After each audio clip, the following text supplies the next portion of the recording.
things we're dealing with are threats to humanity unlike anything the world has ever seen before. We can bequeath our children a greener planet and a more prosperous future. That's what climate change is about. It is literally, not figuratively, a clear and present danger. If unprecedented changes are not made and made soon, there will be irreversible damage to the planet. Zero carbon. East Talk.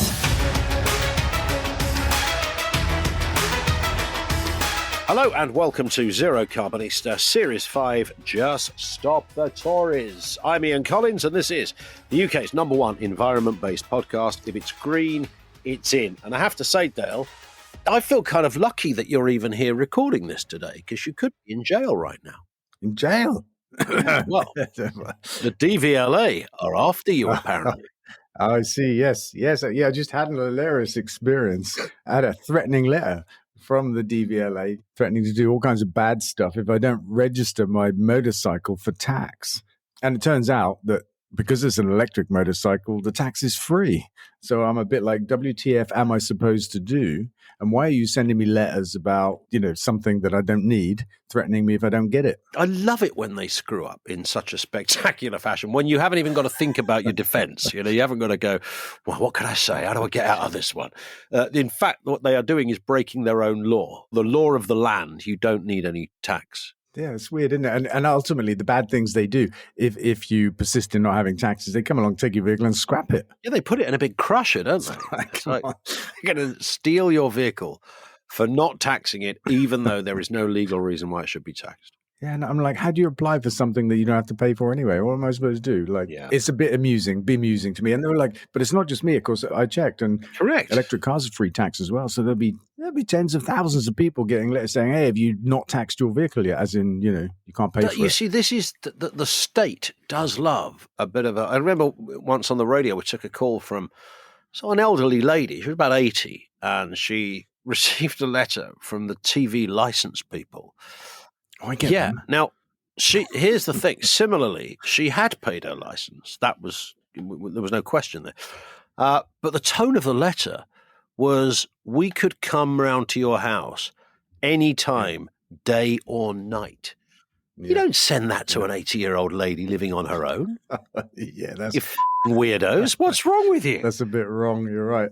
That's like even the Cray twins drew a line at that kind of caper. Even our Home Secretary probably wouldn't do that. Oh, I don't know, though. What's her name? The one that's just left. Oh, Cruella. Yeah. She might do that. Yeah, she might do that, actually. Maybe she wrote the letter to you about your tax. It could be that. I find it hilarious. It's just tickled me today, the idea that you can get threatened for not having the free tax that you're supposed to have. I can't wait for their. You won't get a response, of course. I'm not going to say anything. You want to get to the bailiff level, because that's always quite fun, I think, when the bailiffs come round and say, sorry, sir, we've come to take your bike away. For what reason? And then you get into this moment of realization when some arse clown realizes they shouldn't even be there. It's like, imagine the conversation. They're like, well, because it's not tax. It's like, well, but the tax is free. Yeah, there is no tax. But still, you've got to have tax, right? Even though it's free, you've got to have it. But you couldn't get tax if you wanted to get tax. Even if you said, okay, I don't have to tax, but actually what I'd like to do is I'd like to contribute a bit more to the exchequer. I would like to tax this bike. They would say, well, there's no mechanism for you to tax the bike because it doesn't require tax. It's free. I mean, it's like ringing the NHS and saying, I want to pay tax on my foot. But if you don't tax it, you're going to get a threatening letter. But that's a catch-22 thing, right? That's proper catch-22 territory.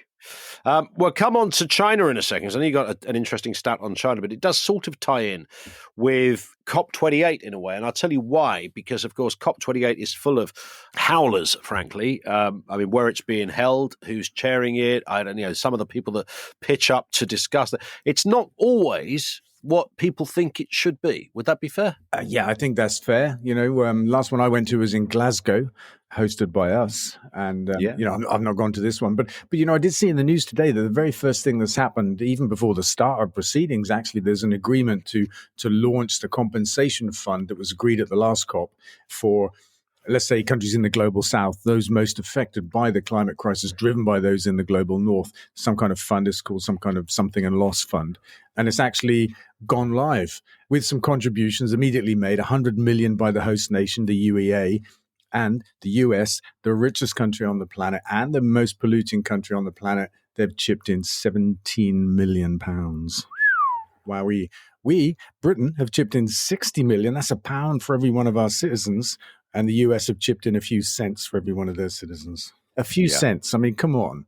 It's like somebody in the crowd commenting on this said that's just insulting. That's embarrassing to Biden, right? That the US have chipped in that stupidly small sum of money, right? A dime for, what's going on. It's interesting. I mentioned about duplicity and, people who, and here's our chair for the evening, the chairman of BP, or just whatever it is. I'm just using that as an example. Yes. But China is always the country that, has the finger pointed at it. But that some of the stats around China are actually very much the opposite to what some people think. Yeah, I mean, that's stunning. I was sharing those on social media earlier this year. Like 98% of all buses on the road in China are electric. They hit 50% green electric on the grid already ahead of us. And something like 80% of all the solar panels installed in the world are made in China. So they're helping us get our shit together as well. The new one out today, which is really stunning. In the first 9 months of this year, China installed more solar panels than the US in its entire history. Wow. I mean, come on. How does this square, though? The obvious question, Dale, when people go, well, hang on a second, China building all these kind of foundries and they're pumping out crap and they love a bit of coal power. What do we do with that reality set against what you've just told us? Yeah, I mean, we have to fact check it, give it context. You've got to look at the things China's doing to transition to renewable energy, as well as help the world transition by making all of the stuff that we need to get there as well. Look at how ahead of their targets they are, 5 years ahead of their green energy target, while we are hopelessly behind our own, and that kind of stuff. Look, you've got to take into account there's a population of over 1 billion people in that country. And so, yes, they're going to have a big footprint collectively, but the per capita footprint is really rather small, certainly compared to ours or the Americans. Yeah, that's interesting, isn't it? The per capita marker, which is usually universally recognized as a marker. It is, yes. But some of the stats don't come out in the way that people always, because China is the go-to bogeyman, right? That's right, yeah.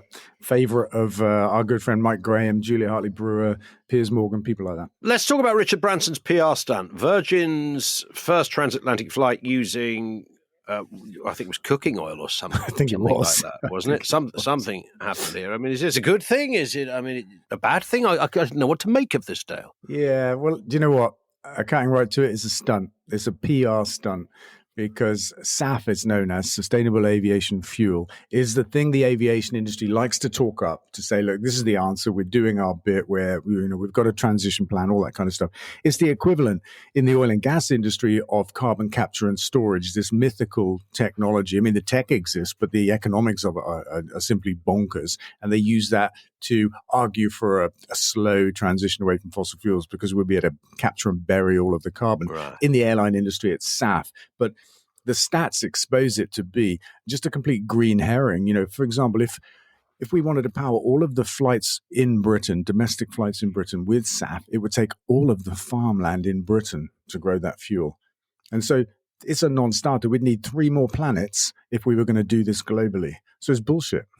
Well, it's as simple as that, isn't it? They should have had that written on the side of the plane, really, shouldn't they? That's right. Just had done with. One of the interesting things at COP28 is the plans to present a kind of meat as sustainable nutrition.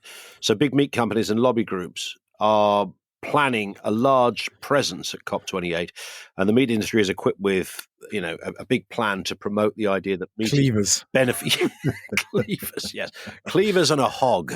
That's what they've gone with. But they want to promote the idea that meat is beneficial to the environment and can be part of a sustainable food system. And, there's a lot of lobbying goes on at COP. I was at COP3 in 97, Kyoto. And then, I was lobbying for wind energy from my little coffee table and with some brochures and stuff. But the nuclear industry were there in a really well-organized, well-funded campaign to lobby for the role of nuclear energy as a clean power in fighting the climate crisis. So, look, this kind of lobbying is normal. And the meat industry, are playing up the role of meat in the global south, but they're kind of like, it's a bit smoke and mirrors really, because it's just not relevant over here.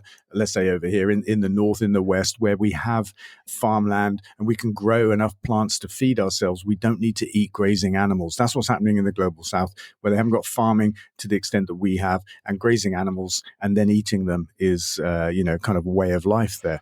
They're conflating two very different things. Two very different things by the sounds of things. Here's a question. This comes from Julie on Twitter. Dale, can you explain to me why the energy cap has been raised so that we pay more for gas and electricity when the gas and oil companies, with links to Sunak, she says, are making ridiculously huge profits? I share Julie's incredulity on this because we kept hearing the mood music is it's gone down a bit. Your energy is going down. It went up terribly and now it's going to go down. That's brilliant. And there's a price cap. I'm in love with that word. That cap makes it sound like I'm going to pay less. I get a letter from the energy people going, you're going to pay more. Well, hang on, there's a cap on it. Yeah. There's a cap on it. I can't pay more. And it's gone down in price. What the hell's going on, Dale? Oh, my word. Where to start? The thing, I suppose, fundamentally, the problem is we've got a retail price cap. So the government are controlling the retail price of energy, and they're setting a very fine margin for the energy retailers. 1.5% is what they're allowed to make on their turnover in energy retail. But what they haven't done is cap energy wholesale. They've allowed that to go crazy with the global market at the start of the energy crisis. Our energy bills quadrupled, and that was driven by wholesale prices, which they allowed to happen. We reached a point where wholesale costs more than retail in our country, and it bankrupted 30 companies in the energy market, half the entire market. And so what's happening right now is we've got this silly retail cap, which even Ofgem now says is not fit for purpose, and that's controlling the retail price, but we're doing nothing to control the wholesale price. And half of our gas comes from our North Sea. We could control it if the government wanted to. We've suggested it. Why don't we have a price cap on North Sea gas? Cap it to the price of production plus 1.5 or 2%, treat them like the retail industry. Then they won't be making super profits, and then our energy bills will fall. Well, that's too logical, isn't it? Damn it, it is. Yeah, just don't start making sense, Dale. That'll completely discombobulate the government. Great one from Chris, back to COP28. He says, are the political elites taking the piss? 3 private jets to the same location for COP. There must be more than 3, surely. Yeah, I would imagine there's a lot more than 3. But, I mean, even taking it... Why would anybody go on a private jet to COP? Even if you had one. Even if you had one and used it every day everywhere else, you'd go, I can't take this to COP. That's just ridiculous. Well, some people care about the optics and some people don't. You remember Johnson at COP26 Glasgow? He went there, he lectured the world on the gulf between actions and words and how it wasn't good enough to say one thing and then do another. Yeah. Then he jumped on a private plane to go back to London, not for urgent business, but for a private members club dinner. It went for a piss-up, didn't it? Yeah, it went for a piss-up. And so he's an example of somebody who doesn't care what the optics look like at all. I mean, Sunak's another one, right? He private helicopters or jets everywhere. Loves it. I don't know. You don't. I mean, there is that phrase. Do you laugh or do you cry? But I mean, it comes into play really at times like this. It does. Interesting story out of Portugal. I noticed this week. Portugal ran on 100% renewable energy for almost a week. 6 consecutive days. And I don't think that had happened in Portugal before. I doubt whether it's happened in many other places before, but clearly that is a pattern emerging. Yeah, that was happened in any kind of Western nation, any G20 nation or anything like that. Actually, 6 days is a really long time. They had so much energy, they were exporting it to Spain, and they drove the price of energy down in Spain as well. Wow. It's a brilliant achievement. I'm getting a pilot's license, by the way. What? I'm going to learn to fly. I'm going to get a private jet, but not a jet, and a hydrogen-powered propeller plane. You said I'm going to get a pilot's license. Like when I was a kid, and people go, "I've got some new marbles." You had the same level of enthusiasm for that, which was fantastic. I'm quite enthusiastic. Yeah, I mean, have you ever flown a plane before? No, I haven't. But you like all that, so you're not scared of heights and stuff. Oh, right? I absolutely am. Yeah. But, are you? Yeah. I didn't know that. I said, well, I say scared. It doesn't stop me going up tall things. Like last week, I stood on top of a windmill. That's what I was thinking. Yeah. You were up a windmill for about half a day. If I look down, it's not very good. So I try not to look down. Yeah, looking down that's the journey to doom, isn't it? quite literally. So, yeah. Portugal doing this was incredible. But every now and again, there's a renewable story in this country where we say, 2 days this week, X happened. And then you get a lot of people pile on and go, no, they don't work, those windmills, do they? Yeah. You think, well, clearly something does work. Yeah, and are you saying you'd rather drill a hole through planet Earth at huge cost than do it this way? I mean, what equation do you have to throw to these people? I think for a lot of people, the answer to your question there is yes, actually. That's Sunak's answer. Yes, I would rather drill a very expensive hole, right? And throw money down it in order to produce something similar, energy. Yeah, I think so. Labour vows to rewire Britain as pylon plans spark a row in the Tory party. What's going on here, Dale? This is an hilarious story because it's got Priti Patel in it and Kemi Badenoch, is it? Or Kimi Badenoch, is that her name? Bad enough might be about right. Badenoch, but bad enough will do for us. I think it's bad enough because they vie with each other to be bad enough, don't they? Priti Patel, Cruella Braverman and Kimi. I mean, but anyway, they're in the story. 2 of those 3 are in the story saying, oh, we hate pylons. We can't have pylons that are spoiling our, beautiful land and our precious communities. They even use those words. And we need to put them in the sea. We need a national grid in the sea. And it's like, it's staggeringly stupid, really. I mean, National Grid says it costs 4 times as much to have cables underwater than overhead on land. But this stuff from offshore wind farms has to land somewhere. It can't forever go around Britain in a kind of M25 of the grid, undersea, out of sight, out of mind. It's got to land somewhere, right? And it's got to come to where people want power. I wonder whether when electricity first was applied to domestic use en masse, whether there was a group of people then who kicked up some shit because they didn't want any of this stuff hanging. What is this electricity stuff? What is it? Who do they think they are? Like it's going to make life better. Who wants it? Yeah. Who wants this crap? There is always that contingent, but I've said it forever on this podcast. I just think there's a group of people whose politics in other areas just won't allow them to entertain the idea of something that they have seen for all of their political lives as being on the left.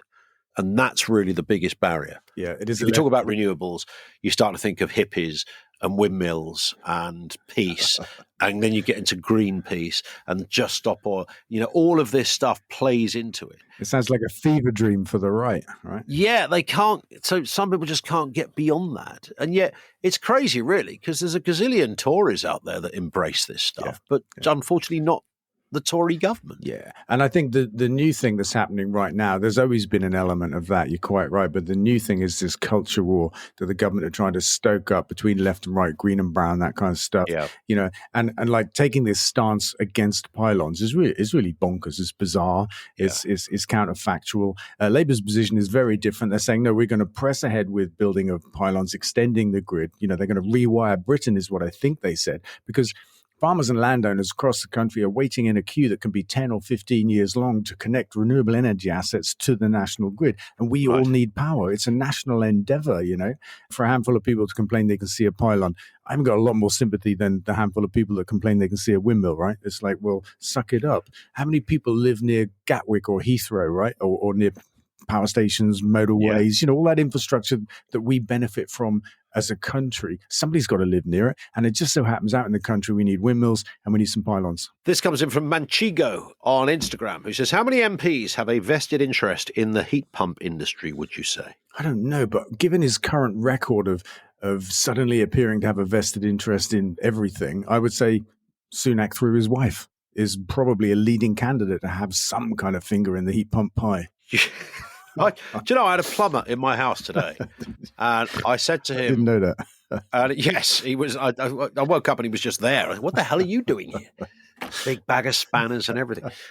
They come to look at a radiator, and I said to him, have you ever fitted a heat pump? And he said, no, I haven't. It's been requested many times. And we got into the whole discussion, and he echoed, I thought he'd been listening to this podcast, actually, because he sort of echoed word for word what you've been saying about the futility of, you don't need to change all of these. He said, apart from anything else, so few homes, relatively speaking, unless they're a new build, are not conducive with a heat pump anyway. So that's a big fat waste of everybody's time and a huge problem. But he was making the point. He said, there's nothing wrong with your boiler. what comes out of your boiler is where the debate should be. And I thought that's a great point, because you've been arguing this forever, and it seems to elude the good and the great, that the boiler is a perfectly good piece of engineering that can still work. It's the fuel we use, right? Yeah, what goes into the boiler? Yeah, absolutely. Green gas is the answer, instead of ripping up the national grid, throwing away tens of millions of gas boilers and cookers, and then having to upgrade the electricity grid 3 or 4-fold, probably triple the amount of renewable electricity we need to build, definitely, just to run a national fleet of heat pumps that will give us bigger energy bills and colder homes. Question from Jeremy, who says, do you genuinely believe that Starmer is the answer to the Tory question? Well, I guess the Tory question is, how the do we stop them? Is that the one? I think it's that, yes. Essentially, it is that. The title of this series of the podcast is that. Is Starmer the answer? Yeah. Says Jeremy. He is. I want to say he's the only answer we have as well, but I don't want to make it sound in any way denigrating, right? I mean, I think he'll make a great prime minister, but he is literally the only answer that we have available to us, because our electoral system dictates really that only one of two parties can form a government. So it's either the Tories or it's Labour. Yep. So he's the only answer that we have. And a final story to finish on. We like this. We can even play a clip of, well, have a listen to William Shatner. We're burrowing into our own graves. I'm so unhappy that you don't understand how imperative the situation is. We're dying, man. Your children are going to have difficulty living. Do you understand that? So do you seriously believe that we're heading towards extinction? Insects are going extinct. We don't go around, oh my God, do you realize flies are going, who cares? And we stupid human beings don't even know they existed in the first place. This is Hollywood star William Shatner has expressed his concerns about the climate crisis and its impact on the future of humanity. He referred to humans, including himself, as stupid in the context. And he said that, and this was him speaking on British television, he highlighted the severity of the situation by stating, we're all going to die, and he made a plea to King Charles to address the issue at COP. And that's what he wants the king to say. We're all going to die. Are you Team Shatner, Dale? It sounds like some kind of fantasy comedy sketch or something like that. I'm loving it. I mean, I agree with him, right? We are stupid. Just writing something similar this week in my last chapter. It's not stupid to have done what we've done, right? To, burn fossil fuels and all the other developments and enhancements that we've undertaken, let's say, last 100 years or whatever. It's not stupid to have done it. It's stupid to still be doing it in the face of all of the evidence of the problems it's causing, that it's literally killing us and the planet and global wildlife. And still we're doing it. And it's because vested interests, deeply vested interests, are arguing to slow down the transition, the oil and gas companies and people like that. And then you've got a prime minister in Britain whose family signed a multi-billion-pound deal with an oil company days before he announces an expansion of drilling in the North Sea, while the UN says it's economic and moral madness to drill for more oil and gas. Yeah. It's all kinds of messed up. So I'm with Shatner. We are stupid, but not all of us, right? God bless Shatface. Beam me up, Scotty, please, for sake. His pearls of environmental wisdom. We're all going to die, says the bloke from Star Trek.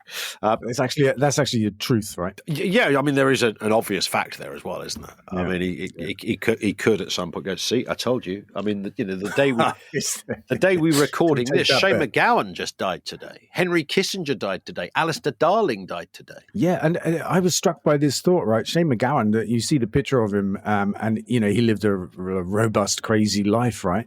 A rock and roll star. Alistair Darling was about the same age, and he looked like I don't know, a head boy or something. He looked like it had like a prefect, yeah. Yeah, a prefect. Yeah, it looked like it had this wonderfully clean life, but it didn't seem to affect the difference in their death dates. Yeah, true. Would you want to have lived a life like Alistair or a life like Shane? I know where my money is. That's a good question. Every day of the week. We'll speak on the next episode, Dale.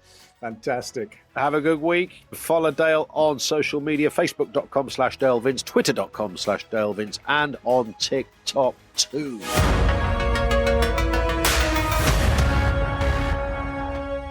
Zero carbon. East Talk.